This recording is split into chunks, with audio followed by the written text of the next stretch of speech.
सिंधुदुर्गचे पालकमंत्र्यांनी काल जी भूमिका घेतली आहे त्या भूमिकेचं आम्ही सगळ्यांनीच त्यावेळी स्वागत केलं होतं की सिंधुदुर्ग जिल्ह्यातल्या लोकांना सुद्धा मटका, दारू, अवैध वाळू किंवा गुटखा ह्या संदर्भात बंद झालं पाहिजे, सगळ्याच लोकांची भूमिका आहे.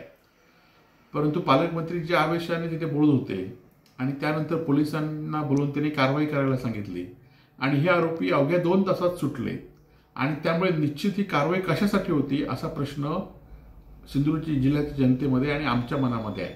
आणि त्यामुळे पालकमंत्र्यांनी ह्या प्रश्नाचं उत्तर द्यावं आणि अशा कारवाई असताना ते सुटणार नाही कसं असं बघावं. परंतु हे 2 तासात सुटले तर लोकांच्या मनामध्ये वेगवेगळे संशय मनात येतात आणि त्यामुळे या संशयाकडे तुमच्याकडे सुई न जाता त्यामधनं लोकांचं निरसन झालं पाहिजे आणि अशा कारवाया पुन्हा पुन्हा झाल्या पाहिजेत अशीच आमची भूमिका आहे. परंतु ह्या कारवाई होताना 2 तासात ते सुटलेच कसे हा आमचा पहिला प्रश्न आहे.